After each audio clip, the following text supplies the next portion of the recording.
മെറ്റന ministries YouTube ചാനലിലേക്ക് ഏവർക്കും സ്വാഗതം.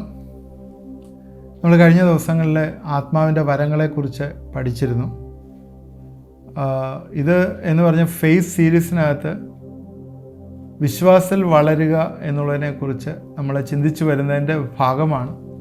അതിൽ ആത്മാവിനാൽ നിയന്ത്രിക്കപ്പെട്ട ജീവിതം എന്നുള്ള ഹെഡിൽ കയറി കഴിഞ്ഞപ്പോഴാണ് നമ്മൾ ആദ്യമായിട്ട് ഈ ആത്മാവിനെക്കുറിച്ച് പറയുന്നതിന് മുമ്പ് അത് പറഞ്ഞു, പിന്നെ ജഡത്തെക്കുറിച്ച് പറഞ്ഞു, പിന്നെ ഈ ആത്മാവിൻ്റെ വരങ്ങളെക്കുറിച്ച് പറഞ്ഞു. ഇന്ന് നമ്മൾ ആത്മാവിൻ്റെ ഫലത്തെക്കുറിച്ചാണ് പറയുന്നത്. നമ്മളിത് ശ്രദ്ധിച്ചാൽ അറിയാം, ഈ ഇംഗ്ലീഷിലെ പറയുന്ന ഫ്രൂട്ട് എന്ന് പറഞ്ഞ സിംഗുലറാണ്. ഗലാത്യർ 5:22-21 വാക്യങ്ങളിലാണ് ഇതിനെക്കുറിച്ച് സ്പെസിഫിക്കായിട്ട് പറഞ്ഞിരിക്കുന്നത്. അതിൽ the fruit of the spirit is love, joy, peace, long suffering, gentleness, goodness, faith, meekness, temperance. ആത്മാവിൻ്റെ ഫലമോ സ്നേഹം, സന്തോഷം, സമാധാനം, ദീർഘക്ഷമ, ദയ, പരോപകാരം, വിശ്വസ്തത, സൗമ്യത, ഇന്ദ്രജയം. ഈ വാക്യയ്ക്ക് വിരോധമായി ഒരു ന്യായപ്രമാണവും ഇല്ല. ഈ പറഞ്ഞ ഫലം എന്ന് പറയുന്നത്, നമ്മളൊരു ഓറഞ്ചിനെ നമ്മൾ എടുക്കുക. ഓറഞ്ച് നിങ്ങളെല്ലാം കണ്ടിട്ടുണ്ടല്ലോ. ഓറഞ്ചിനകത്ത് 8 or 9 അല്ലികൾ കാണും. ഓറഞ്ച് ഒരു ഫ്രൂട്ടാണ്. ആ ഫ്രൂട്ടിനകത്ത് 8 or 9 അല്ലെങ്കിൽ 10 അല്ലികളുണ്ടെങ്കിൽ ഇതിനകത്തിപ്പോൾ 9 അല്ലികളായിട്ടുള്ള ഒരു ഓറഞ്ച്. ആ ഓറഞ്ചിനകത്ത് ഒരു ഫ്രൂട്ടാണ്, അതിനകത്തുള്ള ഓരോ അല്ലികളാണ് ഈ പറയുന്ന കാര്യങ്ങൾ.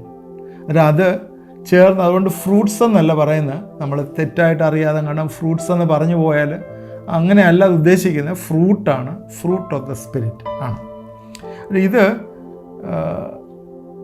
ഇതും ദൈവം പരിശുദ്ധാത്മാവ് നിങ്ങളുടെ ഉള്ളിൽ വസിക്കുമ്പോൾ ഇതും നിങ്ങൾക്ക് തന്നിട്ടുണ്ട്. പരിശുദ്ധാത്മാവ് നിങ്ങൾക്ക് വരങ്ങളെ തന്നതുപോലെ തന്നെ പരിശുദ്ധാത്മാവ് നിങ്ങൾക്ക് ഈ ഫ്രൂട്ട് ഫലവും തന്നിട്ടുണ്ട്. ഈ ഫലത്തിൻ്റെ ആ ഫുൾനെസ് നമ്മൾ എക്സ്പീരിയൻസ് ചെയ്യുന്നില്ല എന്ന് മാത്രമേ ഉള്ളൂ. അതിൻ്റെ പൂർണ്ണത.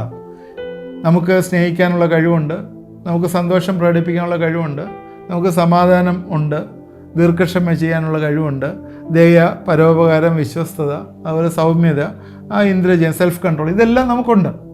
എന്നാൽ അതിൻ്റെ ലെവൽ അല്ലെങ്കിൽ അതിൻ്റെ ഡിഗ്രി അല്ലെങ്കിൽ അതിൻ്റെ ഹൗ മച്ച് ഇറ്റ് ഈസ് എന്നുള്ളത് വേരി ചെയ്തിരിക്കും എന്നുള്ളതാണ്. അതുകൊണ്ട് നമ്മൾ അതിൻ്റെ പൂർണ്ണതയിൽ അതിനെ മനസ്സിലാക്കുകയും അത് ക്ലിങ് ഓൺ ചെയ്യുകയും ചെയ്താൽ അതിൽ നമ്മൾ വർദ്ധിച്ചു വരുന്നതായിട്ട് കാണാൻ പറ്റും. ഗലാത്യർ 5:19-21 വരെയുള്ള ഭാഗങ്ങളിൽ ജഡത്തിൻ്റെ പ്രവൃത്തികളെക്കുറിച്ച് പറഞ്ഞപ്പം 15 ജഡത്തിൻ്റെ പ്രവൃത്തികളെക്കുറിച്ച് അതിൽ എഴുതിയിട്ടുണ്ട്. അത് പറഞ്ഞു. അതിൽ നിന്ന് എക്സ്ക്ലൂസീവ്ലി ഓപ്പോസിറ്റായിട്ടുള്ള കാര്യങ്ങളാണ് ഈ 22-ാം വാക്യത്തിലും 23-ാം വാക്യത്തിലും കാണുന്നത്. നമ്മുടെ ശരീരത്തിൽ ഇപ്പോഴും we are still trapped in a body with desires of sinful things. ഇപ്പോഴും പാപപരമായിട്ടുള്ള കാര്യങ്ങളെ ചിന്തിച്ച് നമ്മുടെ ശരീരത്തെ ട്രാപ്പ് ചെയ്ത് ഇരിക്കുകയാണ് പല ആളുകളും.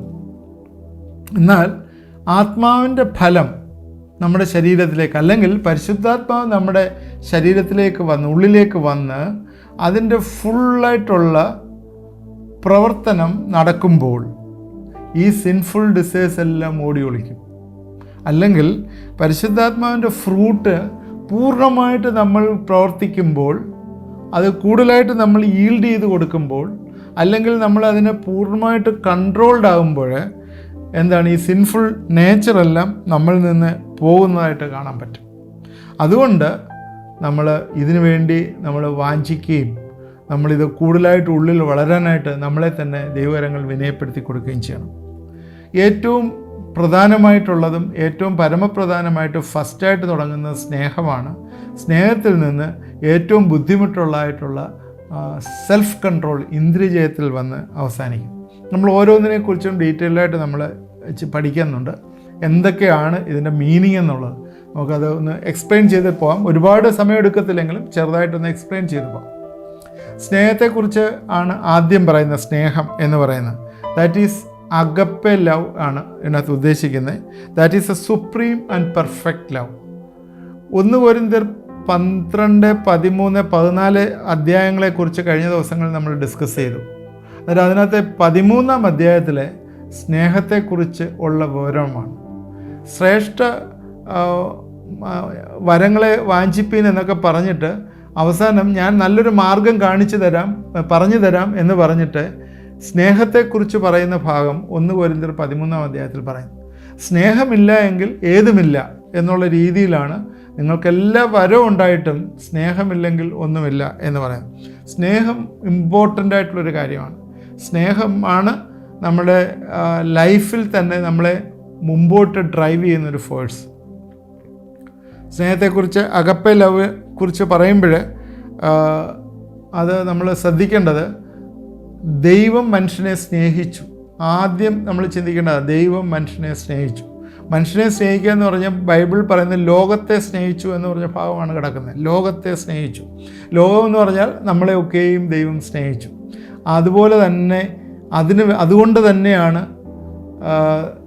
യേശുവിനെ ഈ ലോകത്തിലേക്ക് നമ്മളെ രക്ഷിപ്പാനായിട്ട് നമ്മൾക്ക് കഴിയാൻ വയ്യാത്ത, നമ്മളെക്കൊണ്ട് സാധിക്കാൻ കഴിയാതെ പോയ എന്ന് പറഞ്ഞാൽ എൻ്റെ പേഴ്സണൽ സാൽവേഷൻ, എനിക്ക് ചെയ്യാൻ പറ്റാതെ പോയതിനെ വീണ്ടെടുക്കുവാനായി യേശു ക്രിസ്തു ഈ ലോകത്തിലേക്ക് വന്നു.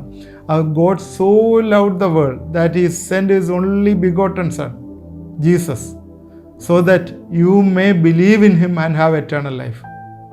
ഈ ദൈവം സ്നേഹിച്ചതുകൊണ്ടാണ് അവൻ ലോകത്തിലേക്ക് വന്നത്. നിങ്ങൾ അവനിൽ വിശ്വസിക്കുകയും നിങ്ങൾക്ക് നിത്യജീവൻ പ്രാപിക്കുകയും ചെയ്യേണ്ടത്. യോഹന്നാൻ 3:16 എൻ്റെ കണ്ടൻ്റാണ് പറഞ്ഞത്. അതുകൊണ്ട് ദൈവം നമ്മളെ സ്നേഹിച്ചു, അതിനാൽ യേശു ഈ ലോകത്തിലേക്ക് വന്നു. ആ സ്നേഹം നിങ്ങളുടെ എന്തെങ്കിലും നന്മ കണ്ടുകൊണ്ടുള്ള സ്നേഹമല്ല. നിങ്ങൾ പാപികളാണ് എന്ന് മനസ്സിലാക്കിക്കൊണ്ട് തന്നെയാണ് സ്നേഹിച്ചത്. നമ്മളെല്ലാം പാപികളാണെന്ന് ദൈവം മനസ്സിലാക്കിയാണ് ദൈവം സ്നേഹിച്ചത്. അത് നമ്മുടെ ഉള്ളിലെ നന്മ കൊണ്ടുകൊണ്ടല്ല, നമ്മുടെ പോസിബിലിറ്റീസും നമ്മുടെ പൊട്ടൻഷ്യാലിറ്റീസും കണ്ടുകൊണ്ടാണ് ദൈവം സ്നേഹിച്ചത്. എന്താണെന്ന് ചോദിച്ചാൽ, പാപികളായ നിങ്ങളെ കർത്താവ് മുഖാന്തരം വീണ്ടെടുത്ത് കൊണ്ടുവന്ന് ദൈവത്തിൻ്റെ മക്കളാക്കി തീർത്ത് ദൈവവുമായിട്ട് ചേർന്ന് കൂട്ടായ്മയിൽ ജീവിപ്പാനായി, അല്ലെങ്കിൽ നിങ്ങളോട് ചേർന്ന് ദൈവം നടക്കുവാനായി, ദൈവത്തിൻ്റെ പ്രസൻസ് നിങ്ങളിലേക്ക് വന്ന് നമ്മളെല്ലാം അനുഗ്രഹിക്കപ്പെട്ടവരായി ദൈവത്തിൻ്റെ സന്നിധിയിൽ കാണുവാനായിട്ടുള്ള അതാണ് സ്നേഹം. യേശുക്രിസ്തുവിൻ്റെ പഠിപ്പിക്കലും ഈ ലോകത്തിൽ വന്ന് പറഞ്ഞ 2 കാര്യങ്ങളാണ്. എല്ലാ ന്യായപ്രമാണവും പ്രവാചകന്മാരും എല്ലാം ഇതിലടങ്ങിയിരിക്കുന്നു. എന്താണ്? നിൻ്റെ ദൈവമായ കർത്താവിനെ നീ പൂർണ്ണ ഹൃദയത്തോടും പൂർണ്ണ മനസ്സോടും പൂർണ്ണ ആത്മാവോടും കൂടി സ്നേഹിക്കണം. അതിന് നമ്മളെ ഓൾ മൈറ്റ്, നമ്മുടെ എല്ലാം, കുറച്ചൊരു പാർഷ്യലായിട്ടുള്ള സ്നേഹമല്ല, പൂർണ്ണമായിട്ട് ദൈവത്തെ സ്നേഹിക്കുക. That means the direct relationship with God.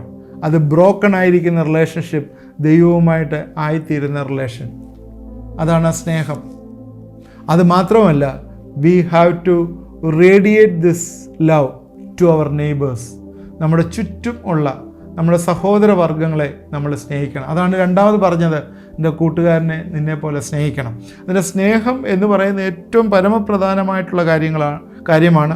അത് നമ്മൾ ചെയ്യാനായിട്ട് ആഗ്രഹിക്കുന്നു. ദൈവം നമ്മളെ സ്നേഹിച്ച പോലെ നമ്മൾ ദൈവത്തെ സ്നേഹിക്കുകയും മറ്റുള്ളവരെ സ്നേഹിക്കുകയും, വെർട്ടിക്കൽ ആൻഡ് ഹൊറിസോണ്ടൽ, ഈ റിലേഷൻഷിപ്പ് നമ്മളെ കീപ്പ് ചെയ്യാൻ ആവശ്യമാണ്. 1-2 വാക്യങ്ങൾ ബൈബിളിൽ നിന്ന് വായിക്കാം, സ്നേഹവുമായിട്ട് ബന്ധപ്പെട്ട്. അത് നിങ്ങൾക്ക് നോട്ട് ചെയ്യാം. മറ്റുള്ളവരെ ശ്രേഷ്ഠരായി എണ്ണാനായിട്ട് പറയുന്നുണ്ട്. ഫിലിപ്പിയർ 2:3 മറ്റുള്ളവരെ ശ്രേഷ്ഠരായി എണ്ണുക. യോഹന്നാൻ 15:13 കൂട്ടുകാർക്ക് വേണ്ടി ജീവൻ കൊടുക്കുന്ന സ്നേഹം, അതിലും വലിയ സ്നേഹം ആർക്കുമില്ല. യോഹന്നാൻ 15:13. 1 യോഹന്നാൻ 3:11 അന്യോന്യം സ്നേഹിക്കുവാനായിട്ട് പറയുന്നുണ്ട്. നിങ്ങൾ അന്യോന്യം സ്നേഹിക്കുവാനായിട്ട് പറയുന്നുണ്ട്. ലൂക്കോസ് 6:35 ശത്രുക്കളെ സ്നേഹിപ്പീൻ, അവർക്ക് നന്മ ചെയ്യുവീൻ എന്ന് പറയുന്നു. അതുപോലെ നേരത്തെ പറഞ്ഞു മർക്കോസ് 12:30-31 വാക്യങ്ങളിലാണ് നിൻ്റെ അയൽക്കാരനെ നിന്നെ പോലെ സ്നേഹിക്കാനായിട്ട് പറയുന്നു. ഇതെല്ലാം നമ്മുടെ കമാൻഡാണ്. യേശുക്രിസ്തു പറയുന്നത് സ്നേഹിക്കുക, സ്നേഹിക്കുക, സ്നേഹിക്കുക. യോഹന്നാൻ 14:15 ഇങ്ങനെയാണ് എഴുതിയിരിക്കുന്നത്, നിങ്ങൾ എന്നെ സ്നേഹിക്കുന്നുവെങ്കിൽ എൻ്റെ കൽപ്പനകളെ കാത്തുകൊള്ളും. ഇതേ കാര്യം തന്നെ 2 യോഹന്നാൻ 1:6 നാം അവൻ്റെ കൽപ്പനകളെ അനുസരിച്ച് നടക്കുന്നത് തന്നെ സ്നേഹം ആകുന്നു. Obeying God's commandment and walking according to his commandment. അവൻ്റെ കൽപ്പന അനുസരിച്ച് ഇരിക്കുന്നത് തന്നെ സ്നേഹമാണ്. ഇപ്പോൾ ഒരാൾ പറയുന്ന കാര്യങ്ങൾ നമ്മൾ അനുസരിക്കുമ്പോൾ അയാളോടുള്ള സ്നേഹം അങ്ങനെയാണ് വെളിപ്പെടുത്തുക. ആരായാലും, ഭാര്യയും ഭർത്താവും തമ്മിലുള്ള ബന്ധമായാലും, അതുപോലെ കുഞ്ഞുങ്ങളും പിതാക്കന്മാരും തമ്മിലുള്ള ബന്ധമായാലും, സുപ്പീരിയേഴ്സും അതുപോലെ താഴെയുള്ള ആളുകളും തമ്മിലുള്ള ബന്ധമായാലും, എല്ലായിടവും അനുസരണം വരുന്നിടത്ത് സ്നേഹം കാണുന്നതായിട്ട് നമ്മൾ കാണുന്നു. അതുകൊണ്ട് നമ്മൾ സ്നേഹിക്കുക എന്ന് പറയുമ്പോഴേ അത് കൽപ്പനകൾ അനുസരിക്കുക എന്നുള്ളതാണ്. 1 കൊരിന്ത്യർ 13 പറയുന്ന ഭാഗം പ്രത്യേകം ശ്രദ്ധേയമാണ്. എല്ലാ കാര്യങ്ങളും മാറിപ്പോകും, എന്നാൽ സ്നേഹം ഒരു നാളും മാറ്റമില്ല, ഉതിർന്നു പോവുകയില്ല എന്നാണ് പറഞ്ഞിരിക്കുന്നത്. സ്നേഹം എറ്റേണലാണ്, അത് മാറിപ്പോവുകയില്ല. അവസാനത്തെ വാക്യത്തിൽ വിശ്വാസം, പ്രത്യാശ, സ്നേഹം ഇവ നിലനിൽക്കും, ഇവയിൽ വലുതോ സ്നേഹം തന്നെ. വിശ്വാസവും പ്രത്യാശയും സ്നേഹം നിലനിൽക്കും. വിശ്വാസം എന്ന് പറയുന്നത് കർത്താവിലുള്ള വിശ്വാസം. കർത്താവിനെ കണ്ടു കഴിയുമ്പോൾ ആ വിശ്വാസം തീരും, പിന്നെ കർത്താവ് എന്നും കൂടെ ഉണ്ടല്ലോ. പ്രത്യാശ എന്ന് പറയുന്നത് എന്താണ്? കർത്താവിനെ കാണാൻ പറ്റും എന്നുള്ള പ്രത്യാശ. കർത്താവിനെ കണ്ടു കഴിയുമ്പോൾ അതും തീരുമല്ലോ. സ്നേഹം എന്ന് പറയുന്നത് അത് അപ്പോഴും തീരത്തില്ല, അത് എറ്റേണലാണ്. സ്വർഗത്തിലും കർത്താവിനോട് കൂടെ ഇരിക്കുമ്പോഴും അവൻ്റെ രാജ്യത്തിലും എല്ലാം ഉള്ള ഒന്നാണ് സ്നേഹം. അതുകൊണ്ട് സ്നേഹം ഒരിക്കലും മാറുന്നില്ല. So love is patient, love is kind, love never fails. 1 കൊരിന്ത്യർ 13:4 തൊട്ട് 8 വരെയുള്ള വാക്യങ്ങൾ സ്നേഹത്തെക്കുറിച്ച് പറയുന്നത് നമ്മൾ അത് ശ്രദ്ധിക്കണം, പ്രത്യേകിച്ച് ശ്രദ്ധിക്കണം. അപ്പോൾ കർത്താവിൻ്റെ സ്നേഹം നമ്മുടെ ഹൃദയങ്ങളിലേക്ക് പകർന്നിരിക്കുകയാണ്. കർത്താവിൻ്റെ സ്നേഹം, അതാണ് അഗപ്പേ ലവ്, നമ്മുടെ ഹൃദയങ്ങളിലേക്ക് പറയാം. എങ്ങനെയാണ്? പരിശുദ്ധാത്മാവിനാൽ നമ്മുടെ ഹൃദയങ്ങളിലേക്ക് പകർന്നിരിക്കുന്നു എന്നുള്ളത്. അതുകൊണ്ട് കർത്താവിൻ്റെ സ്നേഹത്തിൻ്റെ പ്രതിനിധികളാണ് നാം എല്ലാവരും. പ്രത്യേകിച്ച് മനസ്സിലാക്കണം, കർത്താവിൻ്റെ സ്നേഹത്തിൻ്റെ പ്രതിനിധികളാണ് നാം എല്ലാവരും. എന്ന് പറഞ്ഞാൽ നമ്മളെ വിളിച്ചിരിക്കുന്നത് കർത്താവ് ദൈവത്തെ സ്നേഹിക്കുന്ന പോലെ തന്നെ നമ്മുടെ സഹോദരവർഗ്ഗങ്ങളെയും സ്നേഹിക്കാനും കൂടിയാണ് നമ്മളെ വിളിച്ചിരിക്കുന്നത്. So love is without any hypocrisy. ഒരു ഹിപ്പോക്രസിയും ഇല്ലാതെ അൺകണ്ടീഷണലായിട്ടുള്ള ലവ് ആയിരിക്കണം ആവശ്യമായിട്ടുള്ളത്. ഒരു വാക്യം വായിക്കാം. റോമർ 12:9 സ്നേഹം നിർവ്യാജം ആയിരിക്കട്ടെ എന്നാണ് എഴുതിയിരിക്കുന്നത്. എന്ന് വെച്ചാൽ നിങ്ങളുടെ സ്നേഹം ഒരു വ്യാജമായിട്ടുള്ളൊരു സ്നേഹമായിരിക്കും. ചില കാര്യങ്ങൾ സാധിച്ചെടുക്കാൻ സ്നേഹിക്കുക, അതാണ് അങ്ങനെയുള്ളത്. ഞാനൊരാളിനെ സ്നേഹിക്കുന്നത് എന്തിനാ? അയാളിൽ നിന്ന് എന്തെങ്കിലും കിട്ടും. അയാളെ വലിയ സ്നേഹമാണ്. എന്തിനാ? എനിക്ക് പ്രൊമോഷൻ കിട്ടും, എനിക്ക് ഇൻക്രിമെൻറ്റ് കിട്ടും, എനിക്ക് പൈസ കിട്ടും, അതുകൊണ്ട് അയാളോട് വലിയ സ്നേഹമാണ്. സ്നേഹം ഇല്ലെങ്കിലും സ്നേഹം ഉണ്ടെന്ന് അഭിനയിച്ച് കാണിക്കും. അന്നേരം അങ്ങനെയുള്ളൊരു സ്നേഹമല്ല ദൈവം പറയുന്ന സ്നേഹം. സ്നേഹം എപ്പോഴും അൺകണ്ടീഷണലാണ്. കുറേ വാക്യങ്ങൾ ബൈബിളിൽ നമുക്ക് ഈ സ്നേഹത്തെക്കുറിച്ച് പറയാനായിട്ടുണ്ട്. അൺകണ്ടീഷണലായിട്ടുള്ള സ്നേഹം, അതുപോലെ യോഹന്നാൻ 3:16 പറഞ്ഞല്ലോ, തൻ്റെ മകനെ നൽകുവാൻ തക്കവണ്ണം ലോകത്തെ സ്നേഹിച്ചു എന്ന് പറഞ്ഞാൽ എന്താണ്? Sacrificial love, സാക്രിഫിഷ്യലാണ്. ഗലാത്യർ 5:13 നിങ്ങൾ സ്വാതന്ത്ര്യത്തിനായിട്ട് വിളിക്കപ്പെട്ടിരിക്കുന്നു. ഈ സ്വാതന്ത്ര്യം ജഡത്തിന് അവസരമാക്കുക മാത്രം ചെയ്യാതെ സ്നേഹത്തിൽ അന്യോന്യം സേവിപ്പീൻ. സ്നേഹത്തിൽ അന്യോന്യം സേവിപ്പിക്കുമ്പോൾ എന്താ സംഭവിക്കുന്നത്? We become humble. അതിന് ഹിപ്പോക്രസി ഇല്ലാത്ത സ്നേഹം എന്ന് പറയുന്നത് it is unconditional, it is sacrificial, it is humble. യോഹന്നാൻ്റെ സുവിശേഷം 15-ാം അധ്യായത്തിൽ 9-10 വരെയുള്ള വാക്യങ്ങൾ ഇങ്ങനെയാണ്: പിതാവ് എന്നെ സ്നേഹിക്കുന്ന പോലെ ഞാനും നിങ്ങളെ സ്നേഹിക്കുന്നു, എൻ്റെ സ്നേഹത്തിൽ വസിപ്പീൻ. ഞാൻ എൻ്റെ പിതാവിൻ്റെ കൽപ്പനകൾ പ്രമാണിച്ച് അവൻ്റെ സ്നേഹത്തിൽ വസിക്കുന്ന പോലെ നിങ്ങൾ എൻ്റെ കൽപ്പനകൾ പ്രമാണിച്ചാൽ എൻ്റെ സ്നേഹത്തിൽ വസിക്കാം. എന്ന് പറഞ്ഞാൽ കർത്താവ് പറയുന്ന കൽപ്പന അനുസരിച്ച് അവൻ്റെ വാക്കുകൾ abiding in the God's word, abide in God's word, ദൈവത്തിൻ്റെ വചനത്തിൽ അബൈഡ് ചെയ്യുക എന്നുള്ളത്. അന്നേരം ലവ് വിത്തൗട്ട് ഹിപ്പോക്രസി, അല്ലെങ്കിൽ ഡബിൾ സ്റ്റാൻഡേർഡ് ഇല്ലാതെ പ്യുവർ ഹാർട്ടിൽ ഒരു വാക്യം കൂടെ വായിച്ച് കേൾപ്പിക്കാം. നല്ല പ്രധാനപ്പെട്ടൊരു വാക്യമാണ് ഇത്. 1 തിമോത്തി 1:5 ഇതിനകത്ത് എഴുതിയേക്കുന്നത് ഇങ്ങനെയാണ്: ശുദ്ധ ഹൃദയം, നല്ല മനസ്സാക്ഷി, നിർവ്യാജ വിശ്വാസം ഇവയാൽ ഉളവാകുന്ന സ്നേഹം തന്നെ. Now the end of the commandment is charity out of pure heart and of good conscience and a faith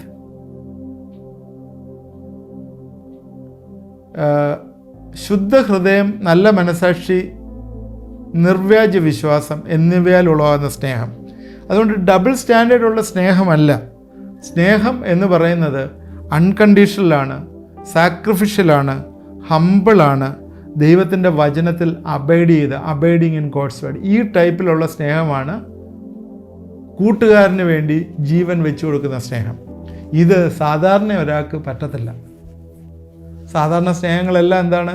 എന്തെങ്കിലും ഇങ്ങോട്ട് കിട്ടും, എനിക്കൊരു ബെനിഫിറ്റ് കിട്ടും, അതിനുവേണ്ടി അവനെ സ്നേഹിക്കുന്നു എന്നുള്ളതാണ്. യേശു ശത്രുക്കളെ സ്നേഹിക്കാൻ പറഞ്ഞിരിക്കുന്നത് എൻ്റെ സെൻസിലെടുത്ത് സ്നേഹിക്കുകയാണെങ്കിൽ, ആ ശത്രുവിന് വേണ്ടി പ്രാർത്ഥിക്കുകയും അവനെ കരുതുകയും ചെയ്യാനുള്ള ഹൃദയം നിങ്ങൾക്കുണ്ടെങ്കിൽ അവൻ്റെ മനസ്സ്, ശത്രുവിൻ്റെ മനസ്സ് മാറി ശത്രു മിത്രമാവുന്ന കാണാൻ പറ്റും. അതാണ് ട്രാൻസ്ഫോർമേഷൻ, അതാണ് രൂപാന്തരം. യേശുക്രിസ്തു പഠിപ്പിച്ച രൂപാന്തരം അതാണ്. അപ്പോൾ first fruit of the spirit എന്ന് പറയുന്ന സ്നേഹമാണ്. ഈ സ്നേഹം നമ്മുടെ ഹൃദയങ്ങളിൽ നിറയണം. ഇത് എറ്റേണലാണ്, നഷ്ടപ്പെട്ടു പോകുന്നതല്ല, അത് ഊർന്നു പോവുകയില്ല. ഇത് എറ്റേണലായിട്ട് ദൈവം നമ്മളെ സ്നേഹിച്ചു. ഈ സ്നേഹം നമ്മളിൽ, ആത്മാവിൻ്റെ ഫലമായ സ്നേഹം നമ്മളിൽ നിറയും. എൻ്റെ സമയം ഇവിടെ അവസാനിച്ചു. നമുക്ക് പ്രാർത്ഥിക്കാനുള്ള സമയമാണ്. ഇന്ന് ഞാൻ രോഗികളെ ഓർത്ത് പ്രാർത്ഥിക്കും. പ്രത്യേകിച്ച് എന്നോട് ചേർന്ന് പ്രാർത്ഥിക്കണം. ദൈവം ലീഡ് ചെയ്യുന്നതനുസരിച്ച് ചില രോഗികൾ ഇന്ന് സൗഖ്യമാകും. പ്രത്യേകിച്ച് നിങ്ങൾ എന്നോട് ചേർന്ന് പ്രാർത്ഥിക്കുന്ന ഏതെങ്കിലും ആളുകൾ അവർക്കെന്തെങ്കിലും ശരീരത്തിൽ പ്രയാസങ്ങൾ അനുഭവിക്കുന്നുണ്ടെങ്കിൽ, എന്തെങ്കിലും ദീർഘനാളുകളായിട്ട് ട്രീറ്റ് ചെയ്തിട്ട് മാറാത്ത ചില അസുഖങ്ങളുണ്ടെങ്കിൽ നിങ്ങളുടെ കൈ ആ അവയവത്തിലേക്ക് വെച്ച് പ്രാർത്ഥിക്കുന്നുണ്ടെങ്കിൽ തീർച്ചയായും ദൈവം വലിയൊരു വിടുതൽ. നമുക്ക് പ്രാർത്ഥിക്കാം. ദൈവമായ കർത്താവേ, ഇത് കണ്ടുകൊണ്ടിരിക്കുന്ന എല്ലാവരെയും ഞങ്ങൾ അനുഗ്രഹിച്ച് പ്രാർത്ഥിക്കുന്നു. ഈ ദിവസങ്ങളിൽ നിൻ്റെ വലിയ സ്നേഹം ഞങ്ങളുടെ ഹൃദയങ്ങളിലേക്ക് നിറയട്ടെ എന്ന് പ്രാർത്ഥിക്കുന്നു. എവിടെയെങ്കിലും കർത്താവെ ഞങ്ങൾ വീക്കായി ഇരുന്നിട്ടുണ്ടെങ്കിൽ, മറ്റുള്ളവരെ സ്നേഹിക്കാതെ കർത്താവെ ഇരുന്നിട്ടുണ്ടെങ്കിൽ ഞങ്ങളോട് ക്ഷമിക്കണമേ എന്ന് പ്രാർത്ഥിക്കുന്നു. കർത്താവെ, സഹോദരനോട് കർത്താവെ നിരക്കാതിരുന്നു കഴിഞ്ഞാൽ ഞങ്ങളുടെ ജീവിതത്തിലെ കർത്താവെ ദൈവത്തിന് സന്നിധിയിലുള്ള ആരാധന നീ അക്സെപ്റ്റ് ചെയ്യാത്തില്ല എന്നതിൻ്റെ വചനത്തിലുള്ള ഓർത്ത് സ്തോത്രം. അതുകൊണ്ട് സഹോദരനോട് നിരക്കാതെ ഇരിക്കുന്ന ആരെങ്കിലും ശ്രദ്ധിക്കുന്നുണ്ടെങ്കിൽ അവനോട് നിരക്കുകയും കർത്താവെ അവന് വേണ്ടി പ്രാർത്ഥിക്കുകയും ചെയ്യുവാനായിട്ട് ഈ ദിവസങ്ങളിൽ അവരെ ഇടവരുത്തുകയും സഹായിക്കുകയും ചെയ്യണമേ.